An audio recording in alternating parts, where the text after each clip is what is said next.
Pasco, end zone. Oh, my goodness! Steele, step back for the win! The middle room for Beasley, leaps over a defender and scores! Watson hits it the other way, deep to left field, it is gone! Now the catch, wrestled down on the 2, Coastal wins it! The Teal is for real! This is the Teal Syndicate Podcast, your home for the Coastal Carolina Chanticleers. Week 1 of training camp officially in the books, and the Coastal Carolina football season is officially underway. Welcome back to the Teal Syndicate Podcast, episode 4. If you're not following us already, follow us at Twitter and on Instagram at Teal Syndicate. TJ O'Sullivan with you, as always, joined by longtime voice of the Chanticleers, Joe Cashin. Joe, football season. You're going to hear me say this quite a bit because we keep getting our firsts, our first day of training camp, and eventually it'll be our first game. Football is officially back in Conway. Aren't we excited? I can't wait. This is the best time of the year, TJ. I mean, they've got the helmets on. You know, they got the jerseys. They're running around out there. They're getting reps in. The rain has come, but they've gone inside and they've been able to get their work in. And everybody's undefeated and everybody feeling good and everybody wanting to know who the quarterback is going to be and what we're going to be on defense and just all these questions. But this is the best time of the year. You build up for it. Can't wait for September 5th to get here. And like you say, week 1 in the books and another big week coming up. Yeah, and it gives us all the time in the world to speculate, Joe. We get to talk. We get to BS. So here we go. We've got week 1 in the books. They were in the shells last week. As you mentioned, it rained for the first time in like 2 months in Conway, and they had to go indoors. Pays to have an indoor facility in Conway now. Finally got outside towards the end of the week to get their work in, and as of tomorrow, today is Monday, August 10th, tomorrow, they will be allowed in NCAA compliance to be in full pads. So the grind officially starts tomorrow. Ryan Beard, he joined Sports Talk SC for their Palmetto Pigskin series. Joined Chris Bergen and the guys. Let's talk a little bit about that conversation because we had some really good stuff from Ryan Beard in that interview. You know, first of all, he said that the guys were practicing very well. He loved what he saw. And for me, it was the mentality that really stuck out to me about this Ryan Beard squad. Yeah, Phil Kornblut and Chris Bergen do a great job every summer, every preseason. They go around to all of the schools in the state and they host a show and they talk to people there. And of course, you know, just recently, like you just alluded to, talking to Coach Beard here at Coastal, and obviously with the first few practices under their belts, like we talked about, I mean, the weather kind of played a little bit of havoc with some early practices, but they were able to go inside and then get back outside. And that time is so critical.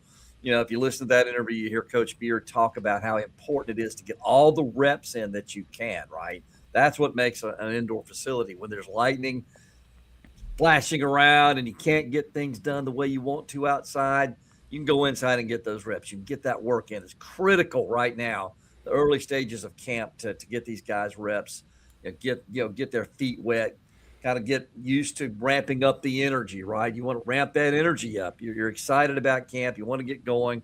You got to be able to get those reps in. And if you listen to that interview, you hear Coach Beard talk about that. Yeah, absolutely. He said at the beginning of the camp, you know, last week while they're in their top shells, they're going to be, you know, learning how to fall, learning how to deliver blows on, you know, pads and receiving blows. You know, it's more of a get your reps in, get back into football. Once the pads get on, they're going to get let loose. They're going to get to go after each other. It was kind of a roller coaster. What he described camp was going to be like. You know, you start slow. Week 2's a grind.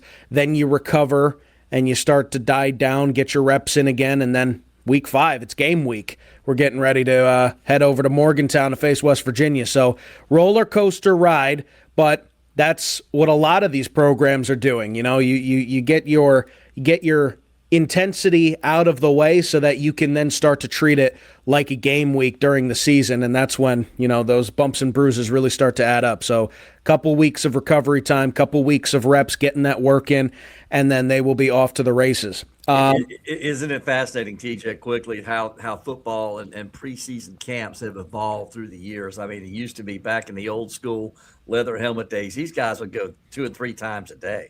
I mean, these guys would go 3 times a day to practice and just beat each other up for a couple of weeks. And now how things have evolved in terms of managing guys and their bodies and their physicality. I mean, you just can't burn them all out early and expect that they're going to have anything by kickoff. I mean, they used to beat the crap out of each other, and coaches would work them to death in 3-day practice kind of stuff. And now, like you just described, it's a whole lot different, right? I mean, you got to manage that energy and manage, kind of how these kids feel and manage their injuries. You don't want to get a bunch of kids beaten up early on. I mean, before you even kick off the first game. So you've got to manage all that.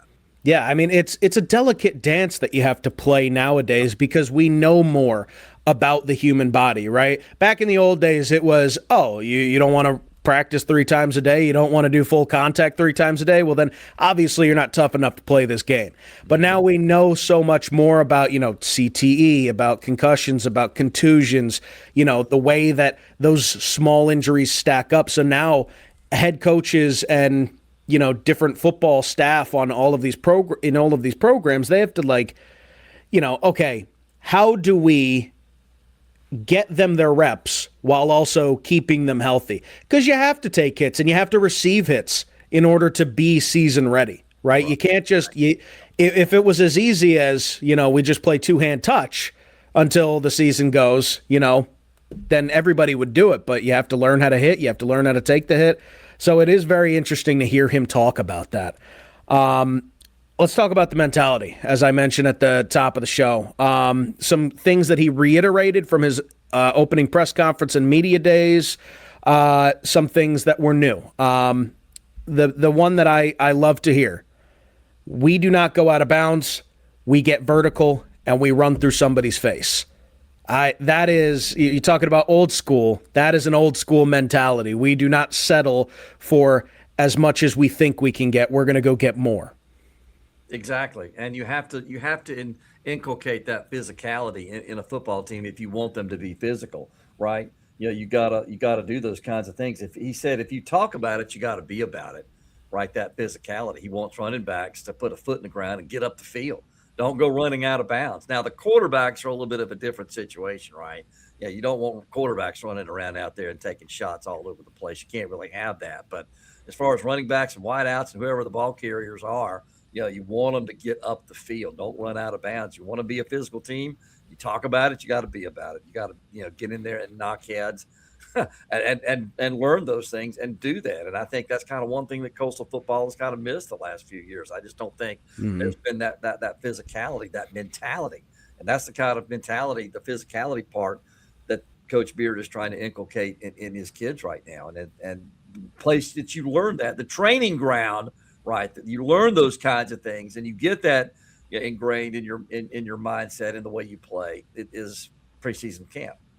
Yeah, and it reminds me of a saying that I heard a long time ago. It's like, first down, you need to get 10 yards, but you don't think like that. Every down, you need to get the next yard, right? I love that saying. That's what this feels like to me. And another big quote from that interview, in my opinion, was, telling his guys, you're going to make mistakes, but make them at 100 miles an hour. Be intense, be intentional in everything that you do. Don't chase people from behind, beat them to the spot. You can't play trying to guess what's going on. If you're going to make a mistake, at least be decisive, right? At least make a decision and go with that decision. It might be the wrong one, but at least be decisive, make a decision, and go try to make that play. I love that. If you're half stepping out there, if you're thinking, instead of just acting on things, then you are going to be behind. You are going to be watching that guy run for the touchdown while you're just standing there scratching your head going, how did I screw this up, right? You're going to make those kind of mistakes. At least be decisive. At least have an idea. Have a plan. If you see a key early, if you're I'm talking about on defense, if you see something, attack. Go do it. You make a mistake, fine. So be it. You can live with a mistake if someone is giving full effort. But you can't live with things where guys are they're out there guessing. They have no clue. It's like, what do I do? No, you're not going to – you're definitely going to get beat doing that kind of stuff. Yeah, you just got to simplify it. See ball, hit ball, carrier. Exactly. Make it simple and easy for kids to understand. The simpler you can make – and that really goes for a lot of things in life. If you're a leader, you make things simple for your people to understand. Not that they're dumb. They're not saying that. It's just the less they have to try to process at the snap, in the heat of the moment, the less they have to try to think about, the less they have to, put into their mind, into the equation, the better off they're going to be. Yeah.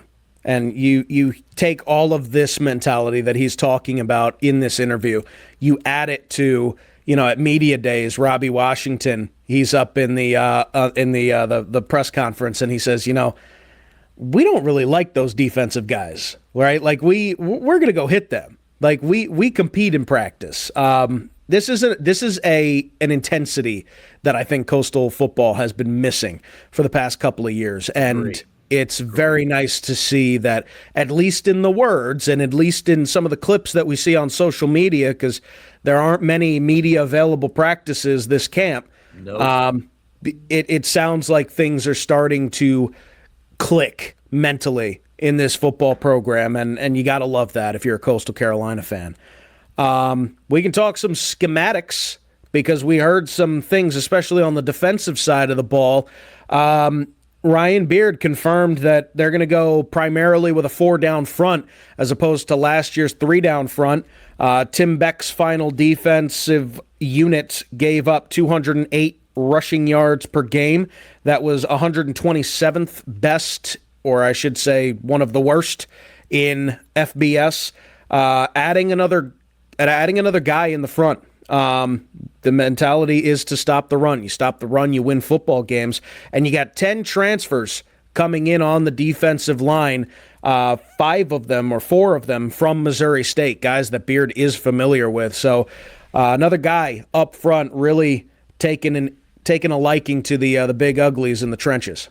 Yeah, I think you have to stop the run, obviously, and that's what Coach Beard is talking about. That's what his mentality is. If you can stop the run, you can win first and second down. You get people behind the chains on a 3rd down play. That exponentially increases your opportunities, your chances to get people off the field. And really, in this day and age of football, and it's kind of been like this for a long time, the game is all about offense, right? The game is about offense. Offensive coordinators, offensive coaches have figured out how to go out and get athletes to stretch the field as far as they can, horizontally and vertically. And it makes it difficult, makes it very hard for defensive guys to cover all of that ground consistently for 60 minutes. If you're a defensive coach, if it were me, of course, I've never been a coach, so I'm just, a radio yahoo, talking here. If I can get, a couple, 2 or 3 stops, a half, right? And give my offense a chance to get a score or 2 ahead, then I'm winning. I'm going to win a whole lot more than I lose. Get a couple, 2 or 3 stops, force that turnover here when you have to force that turnover. Get these guys off the field. Give the ball back to your offense. Your chances of winning go way, way up. And stopping the run with that 4-down look is a way that Coach Beard is going to try to go about this. Win first down, win second down. Get these guys – get our opponents into a 3rd and long situation more often than not, then we're going to get them off the field more often than not. I love what he has to say about that.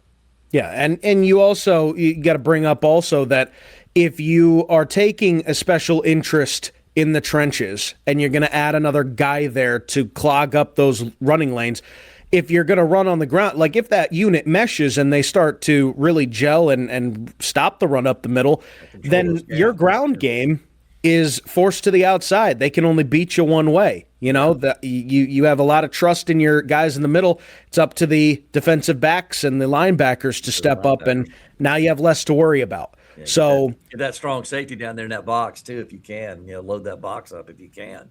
Yeah, it reminds me of Silas Kelly coming down and just ooh. That was not the guy you wanted to see in that hole. The sheriff, man. Yep. Love the sheriff.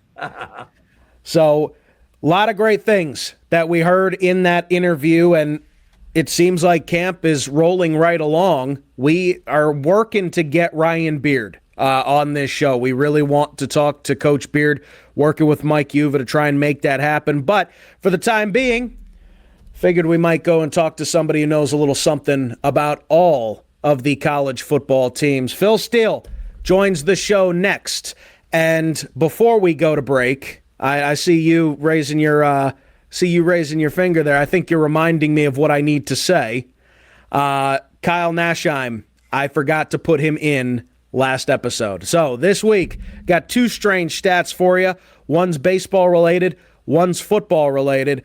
So without further ado, Joe, you want to send us to break? I was going to... Go ahead. We don't have to go to break. It's a podcast. We control the show. Okay, yeah. Well, I was reminding you of that. I also wanted to add one quick little tidbit, one little soundbite that or comment on the soundbite that Coach Beard made before we absolutely throw it to break, about how Coach Beard has gone around the state with the high schools and really done a great job of redeveloping relationships, right? And how important it is to talk to the coaches in the state of South Carolina to keep homegrown talent home as much as he can, right? I also do, and a lot of people that know me know this, and I also do some broadcasting for high school football games in the state of South Carolina in the Midlands every year, doing it now for the sixth, my sixth season doing this. I was talking with a coach the other day at our media day, former coach who's now an AD, and he talked about this very thing, right? He brought this. I didn't even bring it up. I mean, he knew that I was associated with Coastal for a long time. He asked me what I thought we were going to look like this year. And the standard stock answers, I don't really know what everybody knew, but he said, look, I'll tell you something about Coach Beard. He has done a great job to try to reestablish relationships with his coaches and some others that he's heard about. That's kind of been lacking. And it was really good to hear that, right? It was really good to hear that Coach Beard and his staff have gone around the state to try to, do something about those relationships and keep the homegrown talent home as much as he could. Yeah, it is very important to keep your best players home, I think is pretty close to the exact quote that he had. Yeah. Joe told me he wanted to talk about that. I forgot. That's on me. No worries. Just blame me. It's not Joe's fault. But now we are going to send it to Kyle Nashheim, and when we come back, Phil Steele joins the Teal Syndicate Podcast.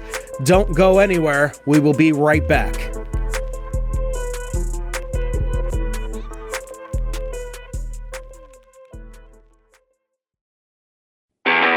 Replacing last year's Coastal Carolina secondary, that's not exactly a small project. The Chanticleers defensive backs piled up nearly 400 tackles, nearly half the team's total, grabbed 9 interceptions, and broke up 30 passes. They were everywhere. So how much of that production is back in 2026? Well, if you guessed most of it, you're just a bit outside. Yeah, just a bit outside. Coastal returns only 109 tackles, 1 interception, and 7 passes defended from last season's secondary. That's a lot of production and experience walking out the door. The good news starts with Jamarian Wayne. He finished second on the team with 61 tackles, is the only returning defensive back with an interception, and tied for the team lead with 6 pass breakups. Finley is picked off. Jamarian Wayne hurdles a man. Wayne won't have to do it alone. Dre Pigney is back after recovering a fumble last season, while Chris Henry, Chase Jackson, Brandon Rose, and Ryland Cunningham are all competing for bigger roles. The transfer portal added even more competition. Jalen Lee arrives from South Dakota State after recording 63 tackles and 3 interceptions. Gabe White brings 2 interceptions and 9 pass breakups, while Mason Moore adds experience after totaling 49 tackles at Lehigh. Fakes the handoff, throws over the middle, pass is intercepted. Jalen Lee leaps into the air, picks it off, and falls to the turf. And don't forget about the freshmen. Jax Pope, Zeke Marshall, and Michael Knight all arrive with impressive high school resumes and will get every chance to prove they belong once camp opens. With veteran returners, experienced transfers, and talented newcomers all battling for snaps, the competition in the secondary is going to be intense. At some point, every defensive back has to answer one simple question. Fun, sir. Fun, sir. It's fun. Yes. You sure? I think. Now you're thinking. First you smile, then you think. You think football is still fun. Yes. Sir. Yes. No. No? Sir. If this group answers in the way the coaches want, Coastal Secondary has a chance to surprise people. The talent is there. The biggest question is how quickly all those new faces can come together and replace one of last year's most productive position groups. For Teal Syndicate, I'm Kyle Nashheim, and this has been One Strange Stat. Welcome back to the Teal Syndicate Podcast, your home for Coastal Carolina Athletics. TJ O'Sullivan, Joe Cashin back with you. And, you know, Joe, every year, personally, I make sure to go get the Phil Steele College Football Bible. If you're looking for a better resource to talk, there it is. Joe's got it as well. If you're looking for a better resource to kick off your college football season, I don't think you're going to find one. Phil Steele does a phenomenal job. But this year, Joe, I felt like I needed a little more. I felt like the book was not enough. The magazine was not enough. So what we went ahead and did was we went and got the man himself. Phil Steele joins us on the phone. Phil, how you doing this morning? How's the preseason treating you? Oh, I love August, or July and August. They're my two favorite months of the year because there's no deadlines. I'm only working maybe 60, 70 hours a week, just doing 6 or 7 radio shows a day. It's almost like being on vacation. Football season's about 102 hours a week, trying to keep track of all 138 teams. And then magazine season is just a 7-month crush of a deadline. Working like 90 hours a week for the entire 7 months. So, yeah, this is my fun time of year. So, Phil, when do you get a chance to take a break? I do want to ask about Coastal and the Sun Belt here momentarily. First of all, again, thank you for joining us. When do you get to take a break before you even start to consider 2027? Are you in one of those right now? Yeah, like I said, I'm only working maybe 60, 65, 70 hours a week. So it's almost like being on vacation right now. I get a lot of time off and get to spend time with my daughter. I did go on a week's vacation this year. We went to the Bahamas. So that was right after the magazine comes out. You know, it's a huge relief once this thing, because I write each of the 138 teams myself. I talked to 133 of the 138 coaches, spend about an hour with each one going over their rosters with them. It's just an exhaustive process. So, yeah, I usually get a week's vacation after this magazine goes to the press. Yeah, so I did see before you did that. Congratulations on 133. You said that was a record in your forward. So I wanted to congratulate you on that. How many of the Sun Belt coaches did you talk to? Did you talk to all 14? Yep. All right. What about the conference this year? Just your overall thoughts on those conversations, the vibes heading into 2026, one of the most competitive conferences, especially in the East Division in the Sun Belt. Was there anything that stood out to you as a conference? Yeah, I think with the fact that James Madison lost their head coach and lost a lot of players to UCLA this year, so they sort of come back down to the earth a little bit. I think we're going to have a highly competitive conference. I can make a case for numerous teams having a shot at winning it all this year. James Madison, of course, still in the mix. But I think you look at the East, you look at the West, there's going to be plenty of contenders this year, wide open and very competitive. Phil, in your conversation with Ryan Beard, Coastal's first-year head coach, what are your thoughts on him, and where do you think Coastal fits into the Sun Belt mix this season? Well, I'll tell you, I thought Coach Beard did a great job at Missouri State. You know, he took the team into FBS football and got them to pair of winning seasons the last 2 years. He was fairly confident. He liked what he has on defense. He feels that the defense is big, long, and fast this year, and he's really high on the defensive line. Tons of transfers coming in there. On the D line, and offensively, a lot's going to depend on who emerges at the quarterback position. They got a heck of a battle going on there. Offensive line's brand new.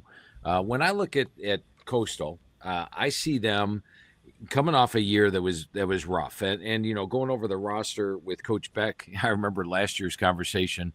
I said, "Hey, Coach, last year you had 66 new players in on your roster, and at least this year you settled down a little bit." He's like, "Phil, this year I got 67 new players on the roster." So, it wasn't really being settled down. And this year, once again, it's a team in massive transition. But last year was rough. And, I thought when Samir Collier was at quarterback, and they were averaging 42 points per game. Everything was nice. When he wasn't starting at quarterback, it wasn't. They lose all three quarterbacks this year. They lose the top three rushers. They lose four of the top five receivers. They lose the entire offensive line. However, I think they're actually going to be improved offensively this year because I like what Ryan Beard's done with the players he's brought in. And let's face it, after last year's performance, it can only be better. And same thing defensively. I like the replacements coming in. I just think it's a lot of transition. And they also draw one of the tougher schedules in the Sun Belt with who they play and where they play them. And the non-conference slate, I think Liberty is my choice to win CUSA. Delaware's a much improved team. You have to play them on the road. Delaware's almost unbeatable on the road. West Virginia is going to be a surprise team in the Big 12. And then drawing a team like Louisiana out of the West this year, it's a pretty rugged schedule for a rebuild team. So I think Coastal's going to take a step back. They're number 97 on my experience chart. But I think Ryan Beard will have them pointed in the right direction. Yeah, and in the visual version of the podcast, if you're listening on YouTube, I did just pull up the schedule. You're touching on the non-conference. We did a lot of that last episode, talking about especially the West Virginia game and the Liberty game. Which game, in your opinion, on the conference slate? They're going to play all 6 East teams. They're going to play a couple of West Division teams. Which game do you have your eye on in the conference slate? I think the the two big ones right off the bat are October 3rd and October 16th, the home games. If Coastal on the Teal surface there can take care of business against Georgia Southern and App State, I think they could be pointed to getting back to a bowl game this year. They're going to have to take care of business at home. They've got a tough home schedule. Old Dominion's one of the better teams in the Sun Belt. They get them at home as well. Take care of business at the home games, and Coastal can get back to a bowl game this year. Phil, you have Marshall as one of your teams that you like to be most improved this season. Of course, they're a Sun Belt East rival of Coastal. What do you like about that Marshall Thundering Herd team this year? Well, I think Tony Gibson did a heck of a job because, last year I picked them last in the division, and I was like, they lost everything. In fact, there was more players on the Southern Miss roster from their CSC or from their Sun Belt championship squad than was left on the Marshall roster. But I thought the emergence of Carlos Del Rio Wilson really turned this team around. After a slow start to the year, they played extremely well down the stretch. Almost got to a bowl game, which surprised me. Carlos Del Rio Wilson is back this year. Joshawn Barbie was their number one running back last year until he got injured. He's back. The offensive line's a veteran unit. They've got 3 starters back there. And defensively, they've got a guy like Michaelian Warren inside at nose guard. This guy's got NFL potential. He's 365 pounds inside. That's going to be tough against the run. So I think it's a much more veteran team. I like the addition of Brad Lambert as a defensive coordinator. Big Brad Lambert fan, dating all the way back to when he was the head coach at Charlotte back in the day. So I think Marshall's a more veteran squad this year. They've got a schedule that sets up better, and I think they've got a shot at contending in the East. Yeah, you mentioned Carlos Del Rio Wilson really emerging last season. I spent some time up in Syracuse, New York, when he was playing behind Garrett Schrader on Dino Baber's squad, and just watching how live his arm was and the rocket that he's got, I was convinced, you teach him how to throw that short pass, and he's going to make a team really, really happy at somewhere, and he found that at Marshall. Talking about Samari Collier, you mentioned him before. Samari Collier comes in, does a really nice job for Coastal Carolina. They win 4 straight games with him at starting quarterback. You pick Coastal to finish 5th. They end up finishing 3rd in the East because of, in large part, Samari Collier. So I guess the question is, with you having them picked 6th this year, which I think is a very fair place to put them, you don't know much about this team with all the turnover, but who do you have your eye on as the player that could step up and become this year's Samari Collier?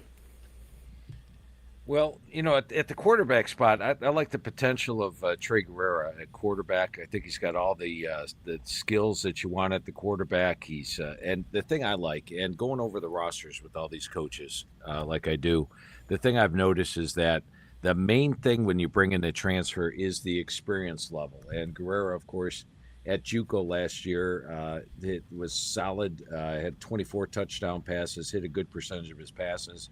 I think he can come in. But Dominic Nicely, I think, is going to make a big impact. He's a dynamic back. He can make catches, and he's got contact balance.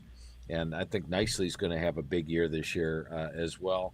And then at the wide receiver spot, keep your eyes on Clayton Coppett coming over from Kennesaw State. He only had 311 yards last year as a true frosh, but I think he's also one of those dynamic players that could make a big impact.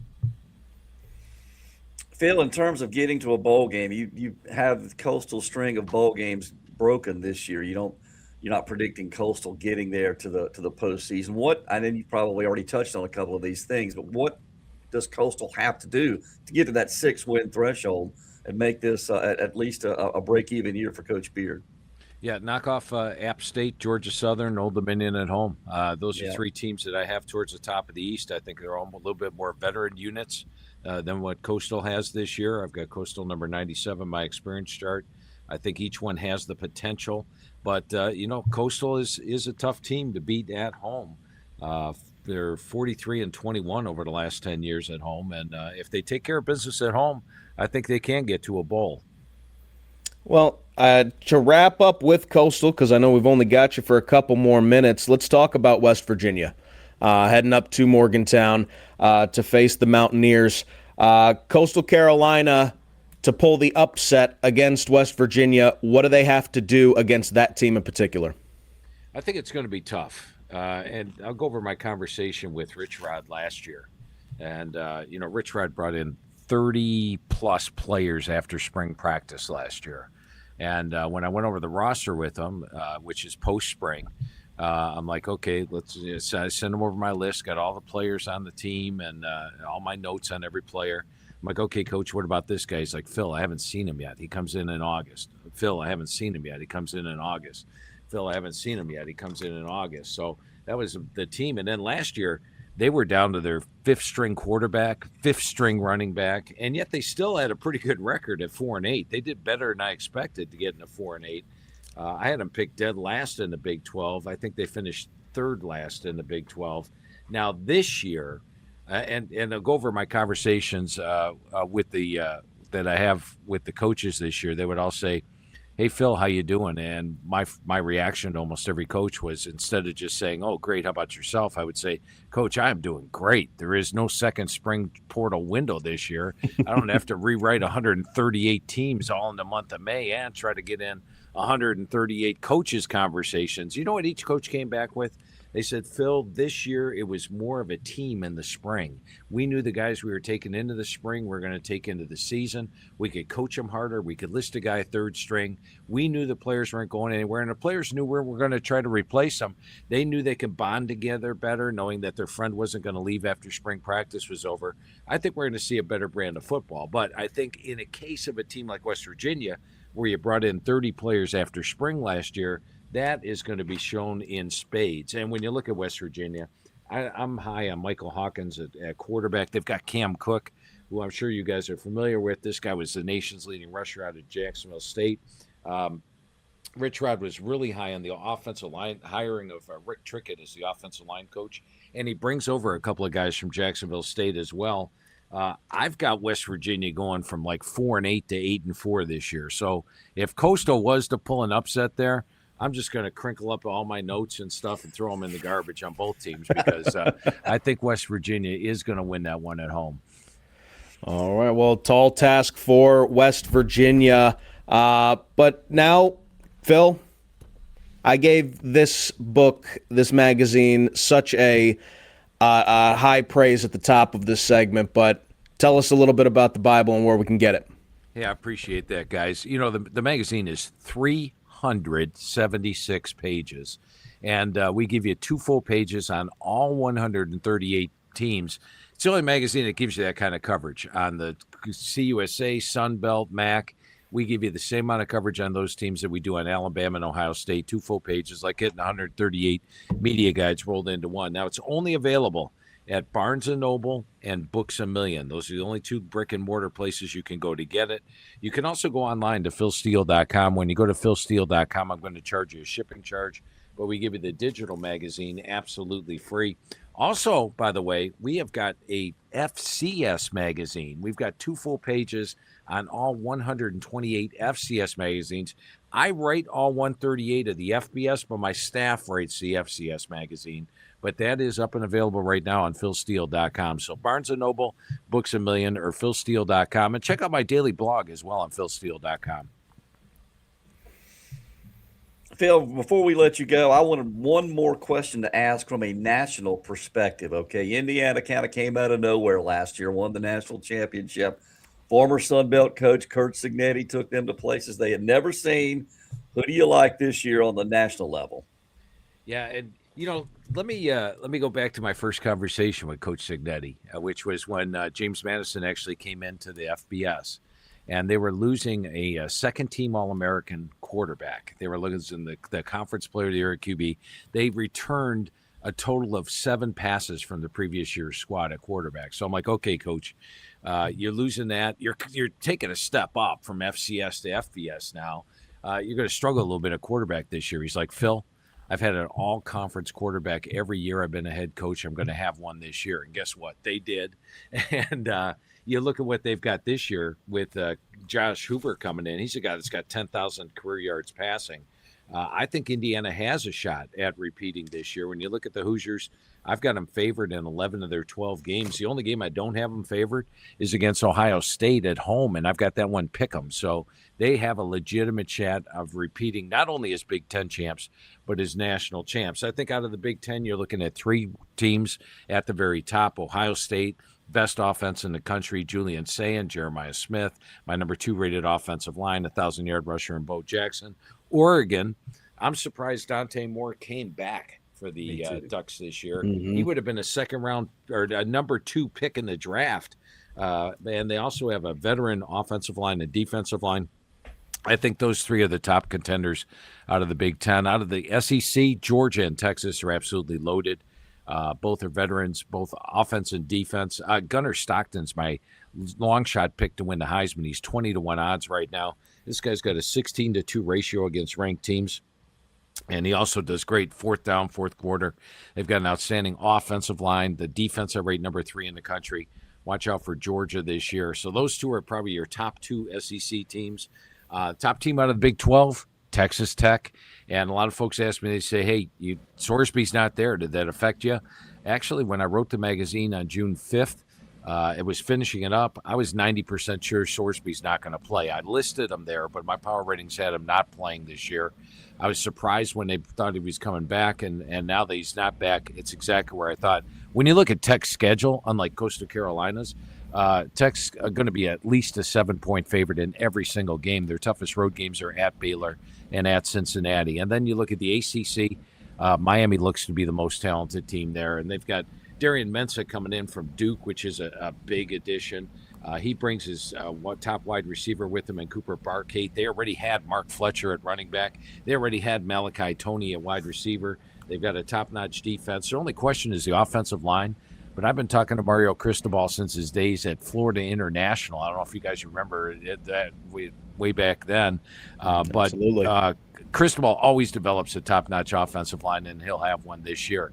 So all those teams are in the mix, but my pick for number 1 this year, I went with Notre Dame. And when I look at Notre Dame, yeah, first of all, I'm a defensive guy, and they had a really good defense last year. They held opponents to 95 yards per game below their average. They have 9 starters back on defense. My number 5 rated defensive line, number 1 set of linebackers, number 1 set of defensive backs, best defense in the country. That might be enough for me to pick them number 1. But I'm also on the Joe Moore Award Committee, one of the 21 award committees I'm on, and I actually rate their offensive line number 1 in the country. They've got 4 NFL caliber offensive linemen, 4 starters back on the O-line. They've got Craig, Jagasaw, Knapp, and Lambert are all there. Then you look at the quarterback, C.J. Carr. He's the Heisman front runner. You look at the receiving core. Last year, Jordan Greathouse was injured. He's back. They returned Faison, and they had in a couple of Ohio State transfers, and Mylan Graham and Quincy Porter. And then factor in the schedule.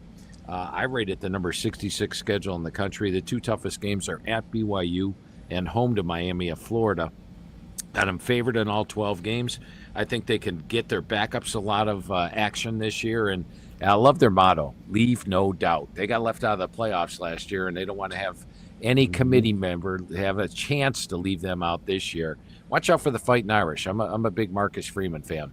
Yeah, that was my pick back in the spring, that Notre Dame with the actual storylines heading in and who they have coming back. And, they lose 2 first-round running backs, but keep an eye out on Aeneas Williams. That's been my mantra since the spring. Aeneas Williams, he didn't touch the ball a whole lot last year. When he did, he usually ended up in the end zone.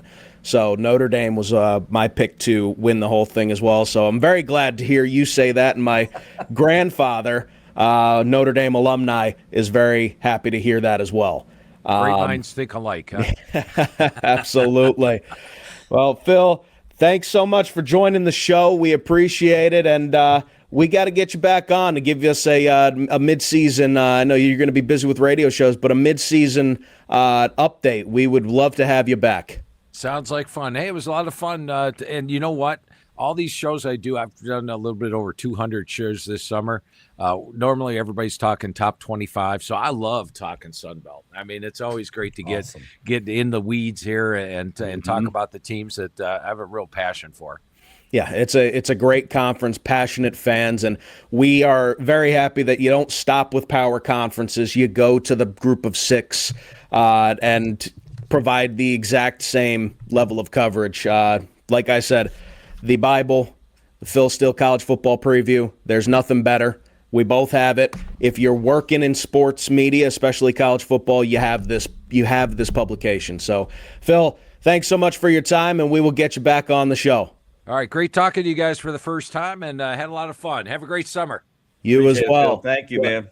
When we come back, we're going to get into our mailbag segment. Don't go anywhere. You're listening to Teal Syndicate.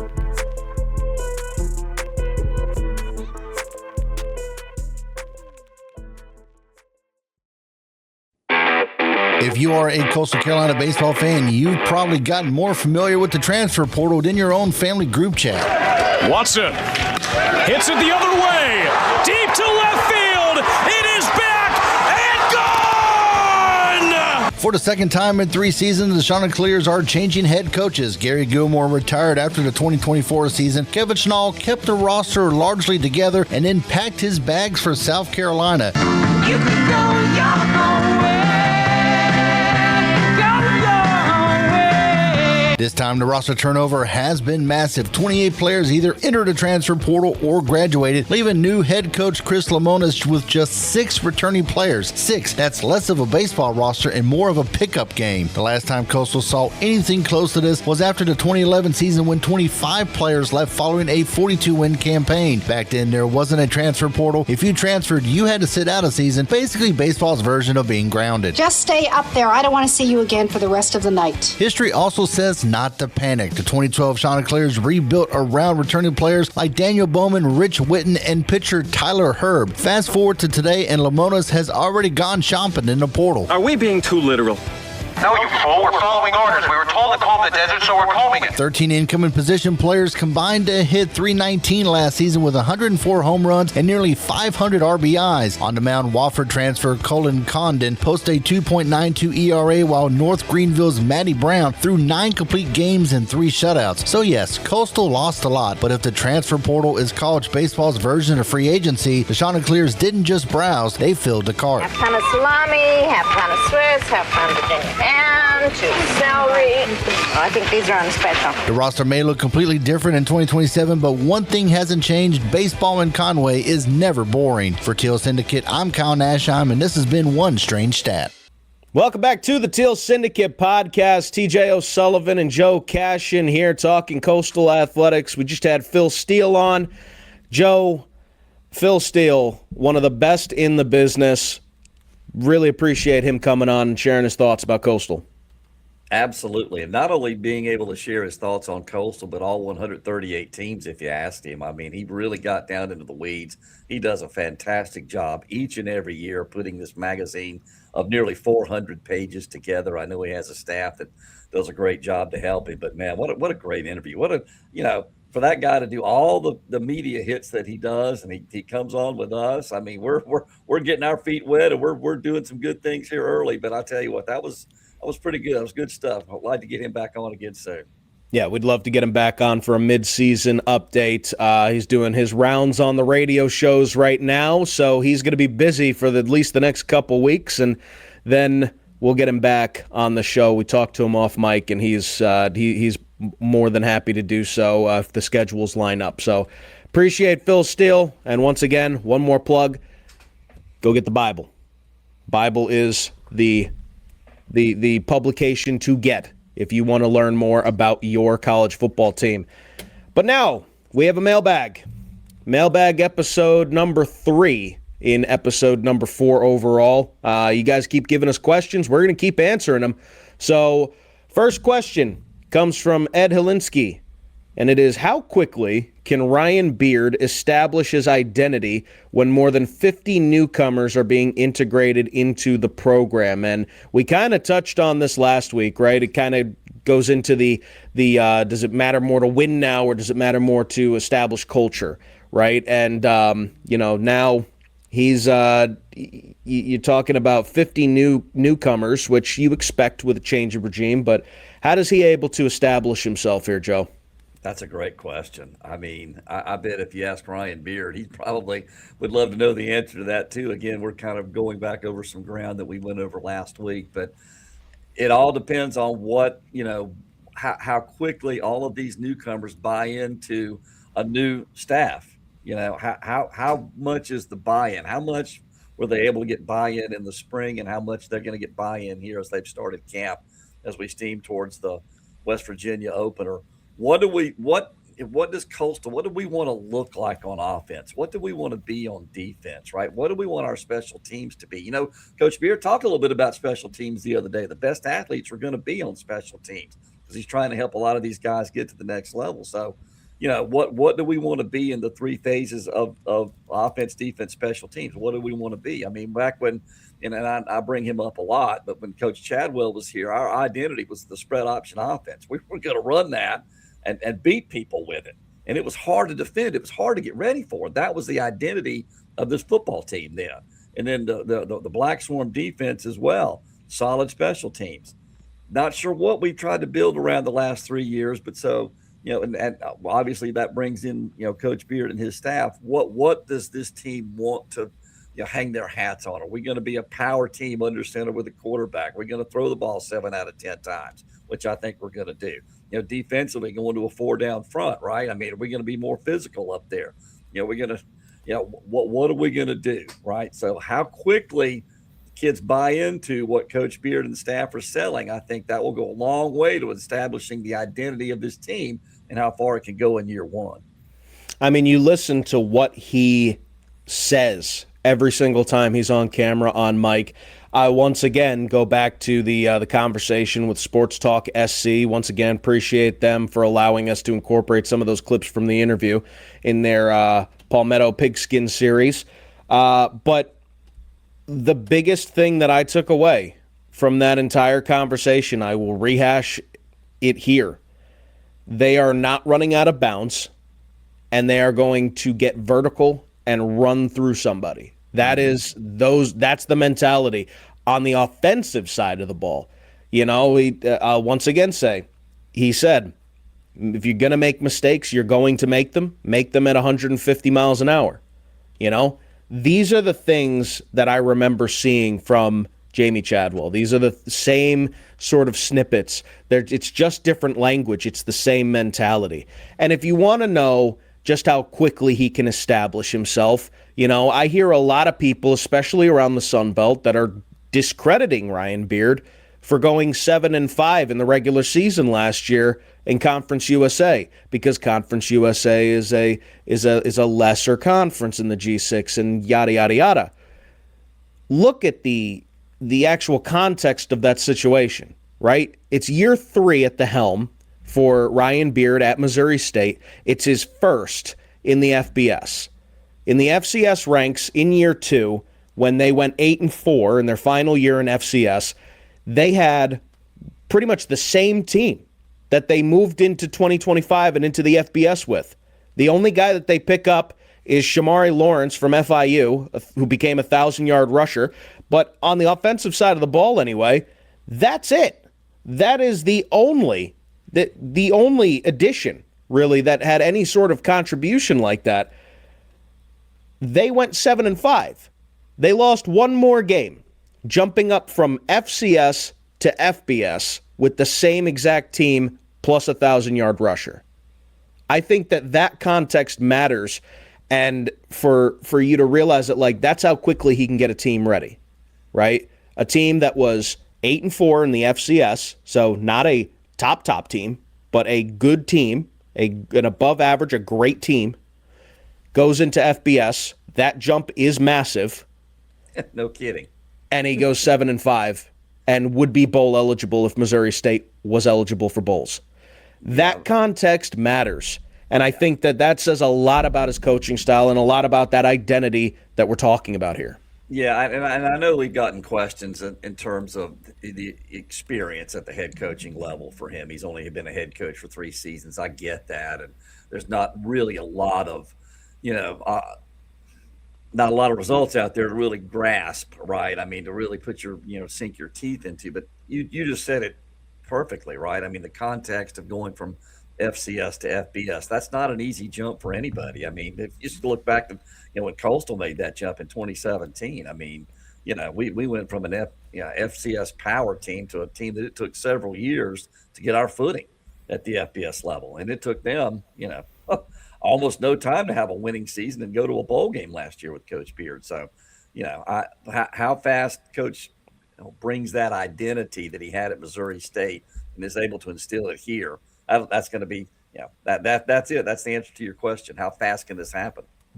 Yeah, I remember a couple years ago, 2020, when Coastal Carolina came out of nowhere and they were like, in the grand scheme of things, it's only taken them 3 years to really have success after the jump from FCS to FBS. And then James Madison did it in year 1 and Missouri State did it in year 1. And it's like, oh, well, I guess Coastal wasn't all that impressive. Delaware did it last year. Delaware did it last year. Everybody, everybody's just trying to one-up us. That's what it is. And, so that was a question, like we said, from Ed Alinsky. Appreciate you listening. Appreciate you giving your question. And now we got a couple of questions from it looks like a Syracuse fan. I don't know what he's doing over here in Coastal Carolina territory, but it's actually, I didn't even realize that his handle is Syracuse fan, but his display name is I Miss Merrick Dolezaj. Yeah, I saw that. I don't know what you're doing down here, but welcome to the show. He's got a couple of great questions, though, in all reality. He's got some great questions here. First one is, what would you add/change to the uniforms and/or stadium? For me, it's giving every team script jerseys, cursive writing on the front of the jerseys. Although probably not structurally possible, I'd love a partial roof on Brooks Stadium to keep the noise in, similar to the Euro Soccer Stadium / New Bills Stadium. See, the Bills is what I would think you'd be talking about, based on, geography and everything. But I'll start with the stadium really quick, Joe, and then we can get into the jerseys. Partial roof on Brooks Stadium to keep the noise in. I like the concept, but we don't have a finished stadium. It's a horseshoe. So regardless of a partial roof, we're going to let some noise out. I think that's structurally the biggest thing. Do you agree? I would agree with you there. In terms of the stadium, I think you would need to enclose that south end zone first before you start talking about a roof. I think if you enclose the south end zone, that in front of the indoor facility, that end, I think that would go a long way to perhaps keeping the noise in. But I'm going to tell you this, and I'm going to get on a soapbox here for a second, TJ. Oh, boy. So before the next footing is laid, before the next girder goes down, before the next seat gets installed, before the roof goes on or anything, one man's opinion, there has got to be a capital project started to expand that East press suite. That East Tower has got to be renovated. And this doesn't go back just a year or two. This has been a need for Brooks Stadium for many years. That East Tower was designed and built for a stadium that seated 6,400 in 2003. It has never been renovated. It has never been expanded. And now we're to the point where we have media having to be moved into the end zone, including radio teams this year.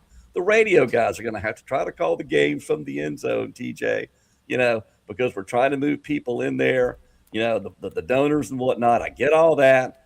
That East press box has got to be expanded. It has got to be renovated. That whole place needs to be redone because the sound system is also kept in there. The video board control stuff, all that's up there. It's just done nothing but just crunch for nearly 23 seasons now. So if it's me and I'm in charge, of course they don't ask me, but there needs to be a capital project to expand that East Tower before anything else happens. Once that happens, you get the stadium kind of to where it needs to be. 20,000 seats, that's not how, expansion was planned back in the day, but I mean that press suite hasn't grown with it, and the needs of that state, the needs of the stadium, in my opinion, first have to start with expanding that East press suite. No, absolutely. And I'm right there with you. I mean, go figure. A couple media guys want some renovations to the media. I know. Here we are. We're going to bat for the media. Of course we are. But no, just to give some context, because the average college football fan has just never been up there. They've been up high, right? But they've never been in the press suite. And, you need binoculars to see exactly what's going on based on, where you're situated. And that's regular, okay? Now, I've had the same experience as the radio guys this year because when I went to call Cure Bowl down in Orlando, Florida, they put us in the if you're looking at the field from the broadcast, the end zone on the right? So we're on the near side in the end zone, basically. I think we're on like the 2-yard line. So imagine being as far away as you are to the point where you need binoculars, and now you can't see half the game, right? Bingo. That's tough. Bingo, TJ. Bingo. That's tough. And I'm right there with you because I've been there. I've been in that situation. It's tough. I would have preferred it at the Cure Bowl if they put us actually like behind the goalposts and I could at least see numbers. But it's tough to it's tough to call a game from down there. You're really not sure about actual depth moving back and forth towards you and away from you. And that's the way that they're running. So, if you've ever been to, and you have people that know me know that I rail on Georgia State all the time because that's where they have visiting radio in the end zone. You can't see when the ball's moving away from you. The vertical angle, like you can't see where the ball is. You just can't. Yeah. You don't know. You're just taking a shot at where you think it might be. It's crazy. You don't know how long those runs are. Put people where they need to put them, but and I, whatever. But a couple of media guys going to bat for media. But at the Cure Bowl, the soccer stadium, the second year. I mean, you were there for student radio. I was there, calling it. Lane and I were there calling it. We were on the 5-yard line at the other. So when we stopped Northern Illinois way on the other end of the field, it was like, man, I can't even see where that quarterback is. He went out of bounds. He fumbled the ball. Game was over. I'm trying to figure out where he went out down there. Yeah, I don't share your sympathy with that ending because we were right there. I was right there in the match. I basically heard the referees making the distinction of we ran out of time. So I feel bad for you, but I had a really good seat. So I know, man. I hear you. But no, one more thing just to put a bow on it. I mean, on television it doesn't matter, right? If you're calling the game on TV from the end zone, it doesn't really matter because you just don't talk about yardages. You could just say big run, little run, stop that line. Whatever, you can see it. Radio, my favorite medium and one that I really, obviously, but my favorite medium, because you have to be so talented to call those games. You have to provide the picture with your voice. And you have to be such a good storyteller. You have to provide the detail. If you listen to a radio broadcast, you listen to a television broadcast, you'll notice that the radio broadcast guy is talking so much more. It is a skill. You got to paint the picture. You're right. Yeah. And you can't put them in the end zone. They have to be in the center of the field. They're selling advertising for it. People are making money off the radio broadcast. Give these guys a decent vantage point to be able to call it and be able to know what they're talking about, where the ball is and what's going on. Just saying. I 100% agree. But now there is a second half to this question from I Miss Marek Dolezaj. It is the uniforms. Do you have any? I've got a pretty hot take, I think, that people may or may not like. I think it would look amazing. But what do you got for uniforms? I would like to see a bronze uniform, and we've talked about this for years. Kind of when I was on the strut for the 5 years, this topic would come up frequently. I would like to see a bronze uniform. The issue that I've always heard is that it's hard to match the uniform, a bronze uniform, to a bronze helmet or something like that. If you actually went to a bronze helmet too, but I would like to see a little more bronze incorporated and have some sort of bronze look. Yeah, I can see that happening as like an alternate, having that option. Mine is specifically for baseball. I believe, I love the Sunday Blacks. I think the Sunday Blacks look fantastic. But you also look at a team in Vanderbilt, right? Vanderbilt is known for their dark jersey, light pinstripes. We've got the best color on black color combination that exists. Teal on black. I would love to see a black jersey, black pants, teal pinstripes. It's a hot take, and I fully admit that. It is a hot take, but I want to see what it looks like. And then have maybe the script writing like I Miss Marek Dolezaj was talking about. Maybe you could have that. Maybe you could go to the block lettering. It doesn't really matter to me, but seeing the teal pinstripes on black, just let me see what it looks like. If it looks garbage, whatever. I don't care. We can do away with it, but I will forever keep calling for it until I see it. I've got one alibi to what I just said too. Let's go to white numbers on the home jerseys. Can we do that? And I do again. I'm going to go to bat for the radio people and the media people, because it is hard to see these numbers, these teal numbers on the black jerseys, or vice versa. It is difficult to see those things. Mm-hmm. Can we get some white numbers back on the darker jerseys to make it a little bit easier to see? That would be the second thing I would do. Absolutely. I agree with that. One more thing. If you're doing a whiteout game, you can't have teal helmets. The entire uniform has to be white. Yep. If you're doing a blackout game, the entire uniform has to be black. Okay? I'll stop. Yep. I'll stop there. But now we have the second question from I Miss Marek Dolezaj, and it'll be the last one of this episode. Once again, appreciate you guys for giving questions. We got out the post a little late this week, but we got some great questions nonetheless. And this one, once again, we're going to get deep, just like we did last week with the overall structure of college sports. I Miss Marek Dolezaj says, the Protect College Sports Act has restarted the conference realignment talks. If there are a handful of spots that open in the ACC, how far away is Coastal as an athletic department from actually being a viable member to make the jump? What has to happen to make it a reality? And unless you've got some pressing issues that you wanna start with, Joe, I'd love to start. Go ahead.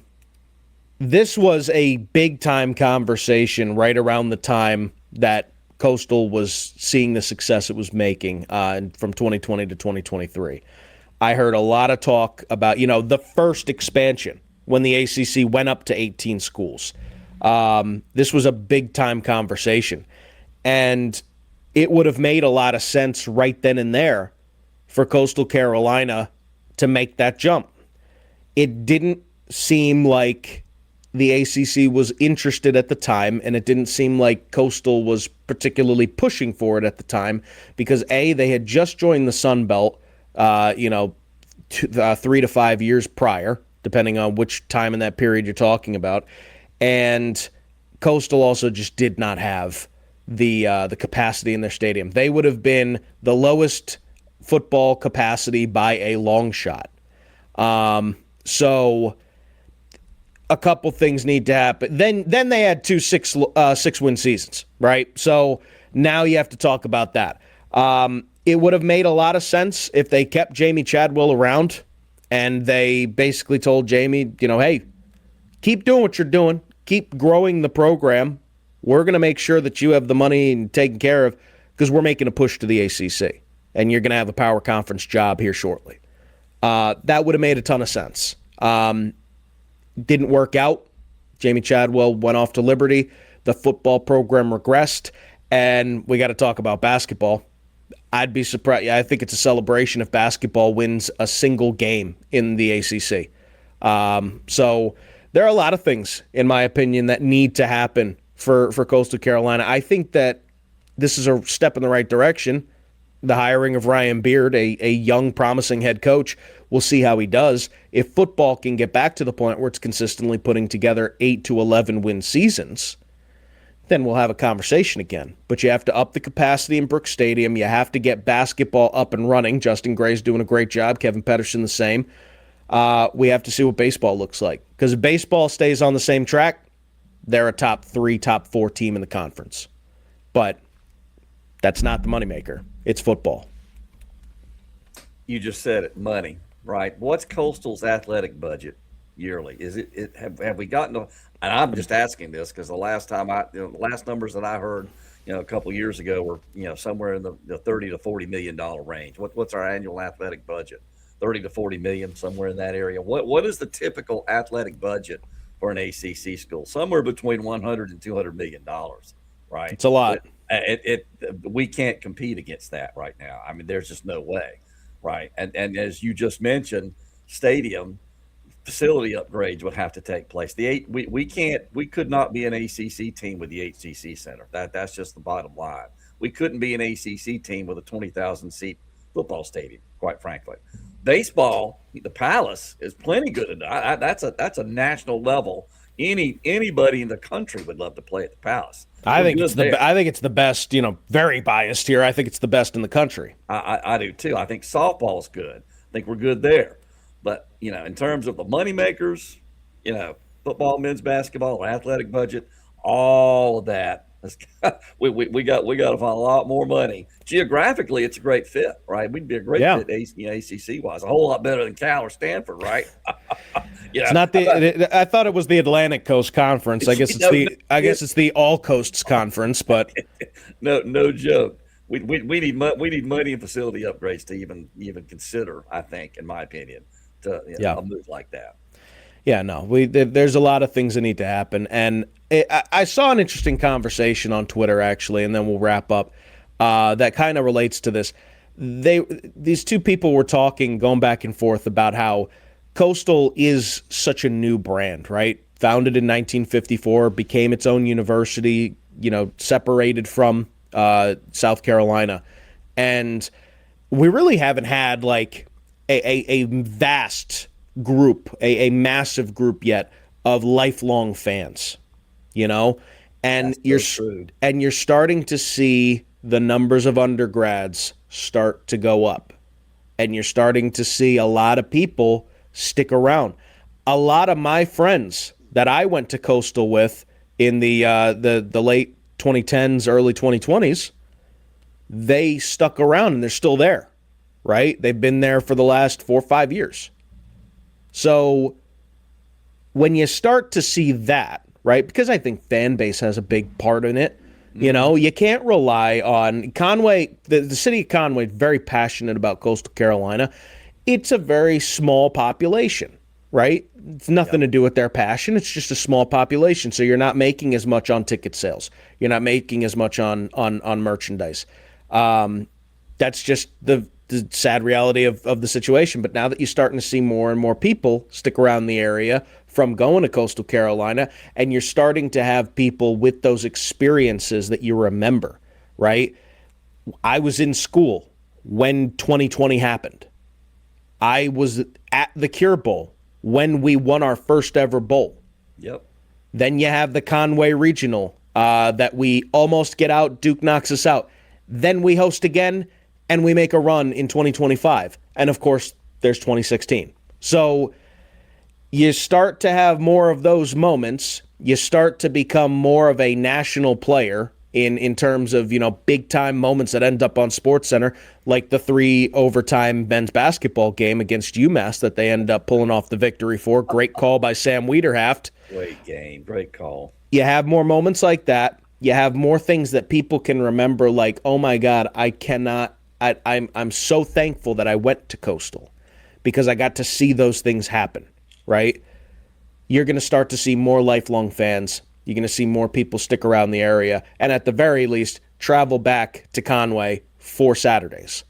And you'll start to see the growth from there. I think that we are probably about 10 years minimum from joining a power conference, unless we go on a tear and we do a James Madison thing. If we can reestablish ourselves as King of the East, right? There was a 3-year period where it was us. Yep. Right? If you can dethrone James Madison and consistently stay there, you've got a conversation, but facilities have a big part in it. And the money. Mm-hmm. So 3 great questions, 2 of them by a Syracuse fan. So we're getting around, Joe. We've got a ton of support from all over the country now. Just a touch on that as well. We very much appreciate the support that you guys have shown this podcast. We're looking at the numbers. We know where you are. We know who you are. We appreciate you. This is something that I have wanted to do for a very long time. It's something that I really wanted to do with Joe, it turns out.